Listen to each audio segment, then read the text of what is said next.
사도신경으로 우리의 신앙을 고백하며 새벽예배 하나님께 올려드리겠습니다. 전능하사 천지를 만드신 하나님 아버지를 내가 믿사오며 교회의 아들 우리 주 예수 그리스도를 믿사오니 이는 성령으로 잉태하사 동정녀 마리아에게 나시고 본디오 빌라도에게 고난을 받으사 십자가에 못 박혀 죽으시고 장사한 지 사흘 만에 죽은 자 가운데서 다시 살아나시며 하늘에 오르사 전능하신 하나님 우편에 앉아 계시다가 저리로서 산자와 죽은 자를 심판하러 오시리라. 성령을 믿사오며 거룩한 공회와 성도가 서로 교통하는 것과 죄를 사하여 주시는 것과 몸이 다시 사는 것과 영원히 사는 것을 믿사옵나이다. 아멘.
오늘 우리에게 주시는 하나님 말씀은 창세기 5장 1절부터 32절까지의 말씀입니다.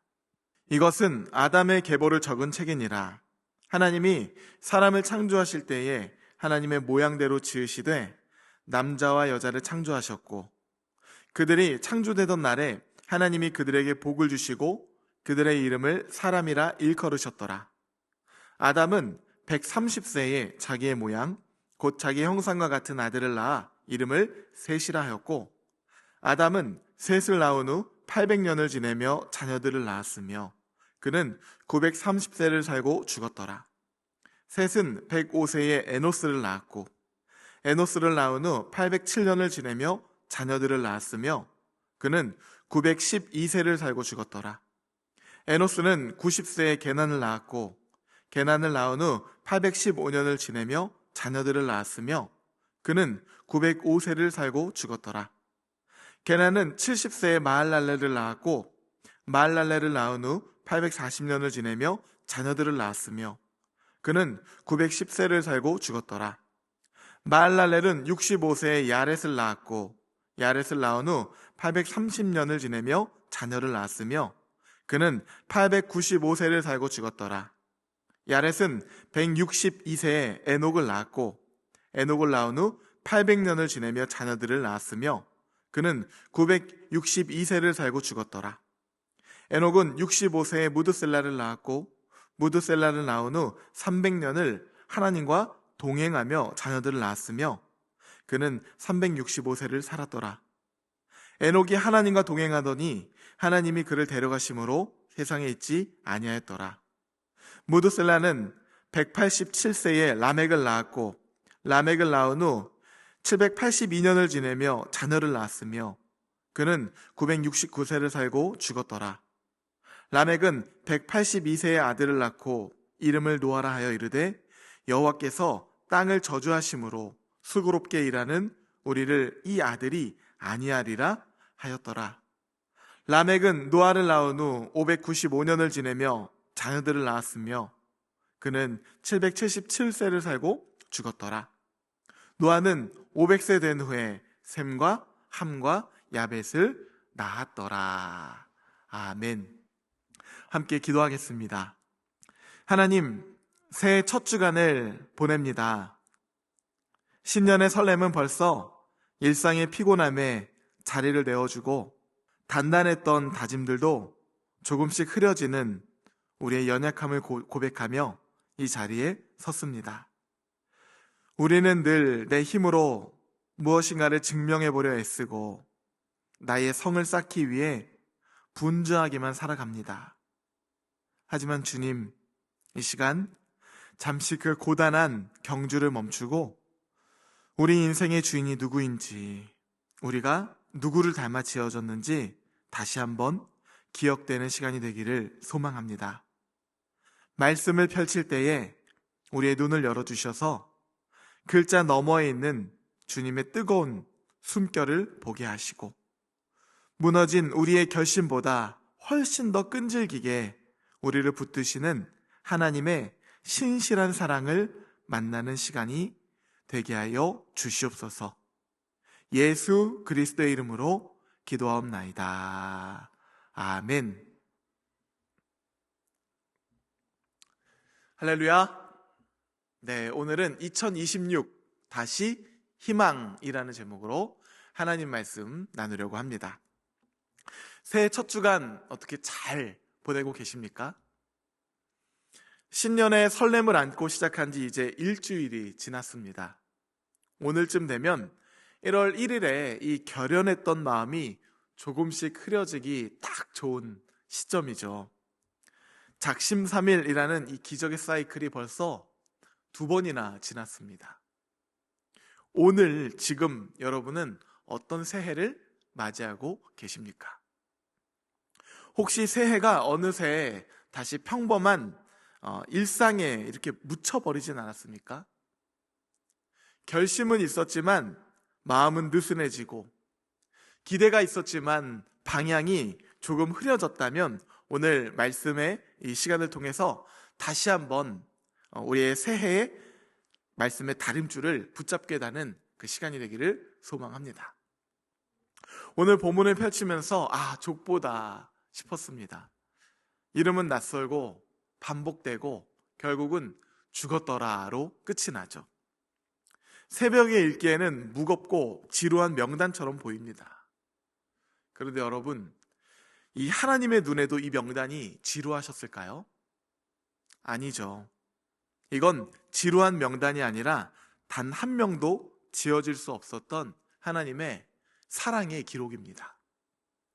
마치 우리가 자녀의 성장 앨범을 볼 때 남들에게는 다 똑같아 보여도 부모 눈에는 한 장 한 장마다 그때의 울음과 웃음소리가 다 보이고 들리기 마련이죠. 하나님께 이 족보의 이름들도 그와 같습니다. 세상은 너를 지나쳐 보지만, 세상은 너를 다 똑같다고 말하겠지만 난 너를 기억한다.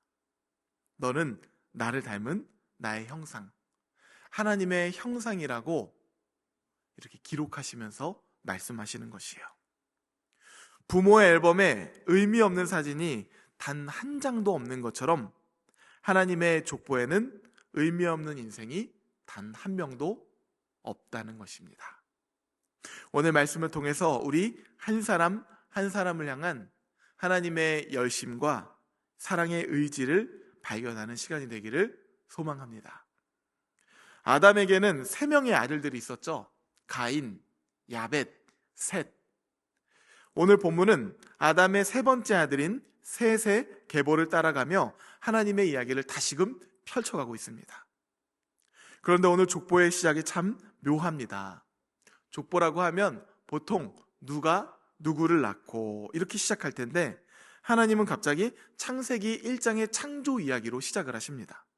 오늘 본문 1절 2절 말씀을 보면 이것은 아담의 계보를 적은 책이니라.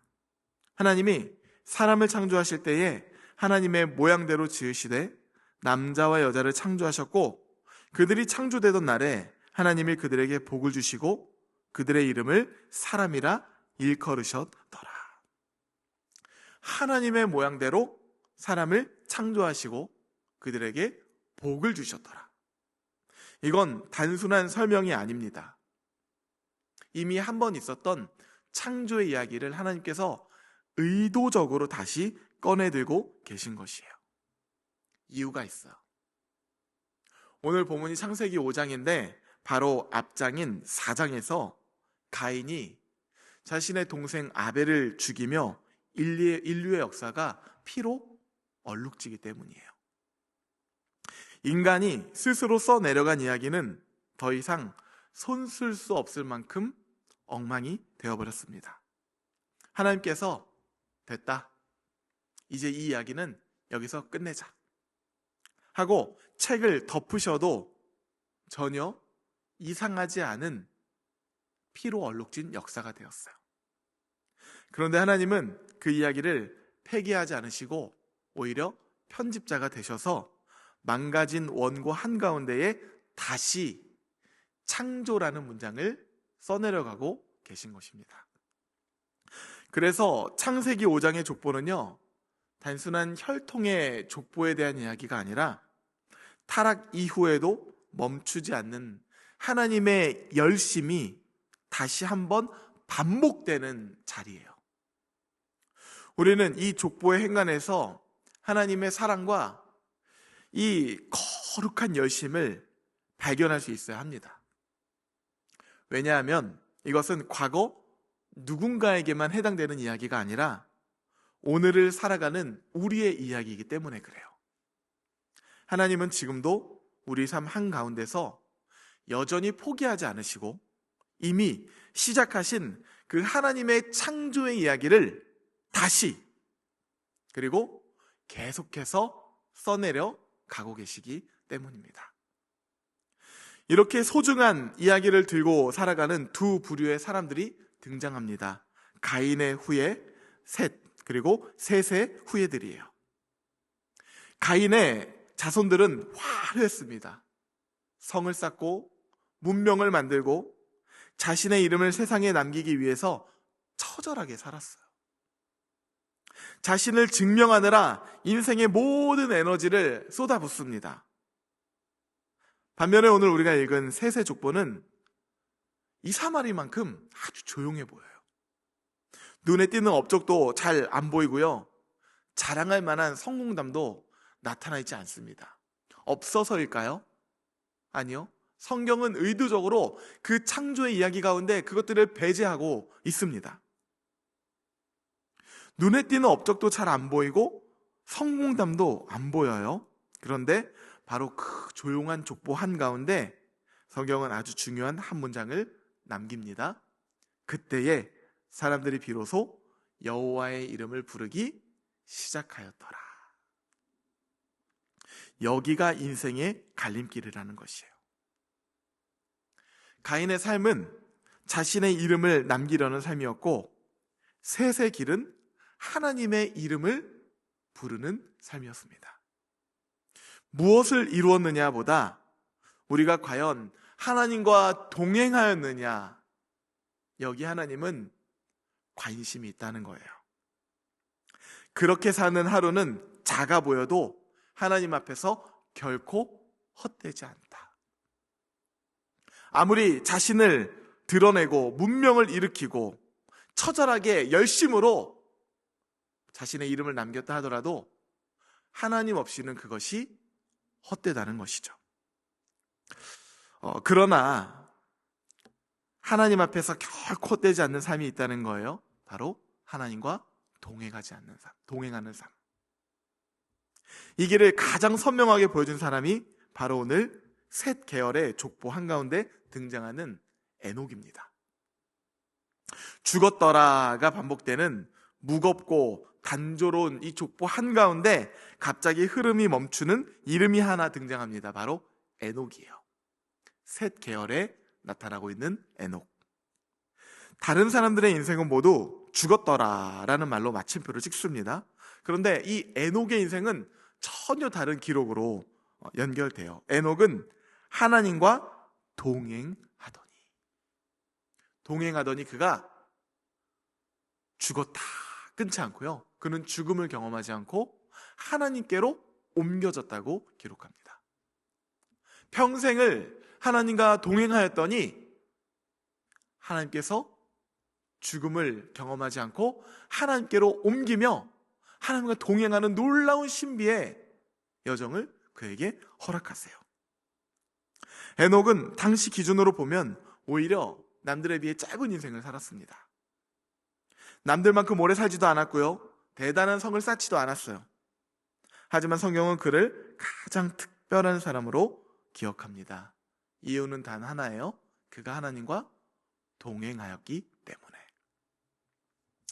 그런데 여러분, 동행은 어느 날 갑자기 번쩍 일어나는 사건이 아닙니다. 결정적인 한방, 인생의 한방으로 나타나는 사건도 아니에요.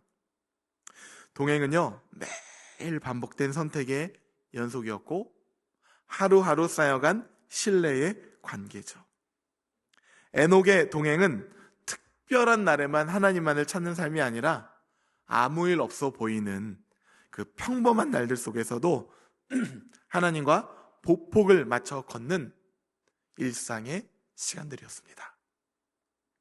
그래서 성경은 에녹이 무엇을 이루었는지를 말하지 않고 그가 누구와 함께 걸었는지만 기록하고 있는 것이에요.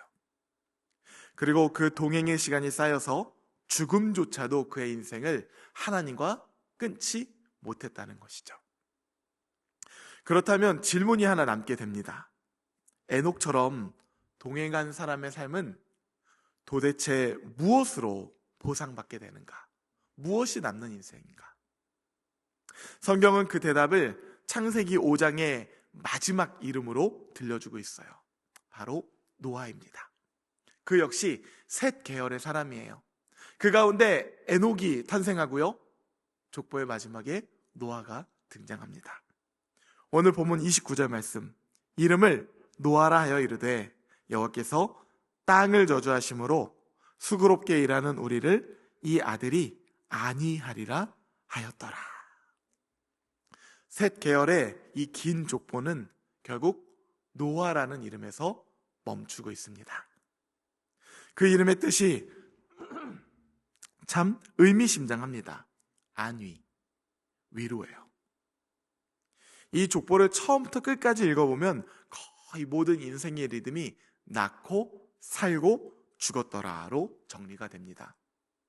담담하지만 그게 바로 우리 인생의 실존이죠. 낳고 살고 죽는 인생. 하나님의 이름을 부르고 하나님과 동행하고 마침내 하나님의 위로에 이르는 삶이 그 가운데 등장합니다. 바로 노아예요. 하나님은 그 반복의 끝에서 위로라는 이름을 남기세요. 셋 계열에는 이런 흐름이 있습니다. 그가 하나님의 이름을 부르며 하나님께 동행하였고 마침내 하나님의 위로에 이르는 삶이 되었다. 이게 바로 하나님께서 오늘 말씀을 통해서 우리에게 우리 믿음의 경주를 하는 사람들에게 보여주는 반응입니다. 응답이에요. 2026년 우리가 반드시 기억해야 할 것이 하나 있습니다. 내 이름을 증명하려고 애쓰고 고단한 삶을 사는 것이 아니라 주님의 이름을 부르며 에녹처럼 한 걸음 한 걸음 주 예수와 함께 동행하는 길이죠. 여호와의 이름이 비로소 불려지기 시작하였더라. 여호와의 이름이 불려지는 삶. 그렇게 걷는 우리 삶의 끝에는 반드시 하나님께서 하나님의 따뜻한 위로와 격려를 더해 주실 것이라고 성경은 이야기하는 것입니다. 잘하였다, 충성된 나의 종아. 우리의 결심은 무너졌을지 몰라도 우리를 향한 하나님의 열심은 결코 멈추지가 않습니다. 바라기는 이 새벽을 여는 우리의 발걸음이 가인의 길이 아니라 셋의 길이 되기를 소망합니다. 우리를 향한 하나님의 창조의 이야기가 이어지고 마침내 위로로, 격려로, 우리와 동행으로 이끄시는 하나님과 함께 다시 희망의 길을 걸어가는 2026년, 그리고 오늘 하루가 되기를 주님의 이름으로 축복합니다. 함께 주기도문 하시겠습니다. 하늘에 계신 우리 아버지여, 이름이 거룩히 여김을 받으시오며 나라가 임하시오며 뜻이 하늘에서 이루어진 것 같이 땅에서도 이루어지이다. 오늘 우리에게 일용할 양식을 주시옵고 우리가 우리에게 죄 지은 자를 사하여 준 것 같이 우리 죄를 사하여 주시옵고 우리를 시험에 들게 하지 마시옵고 다만 악에서 구하시옵소서. 나라와 권세와 영광이 아버지께 영원히 있사옵나이다. 아멘.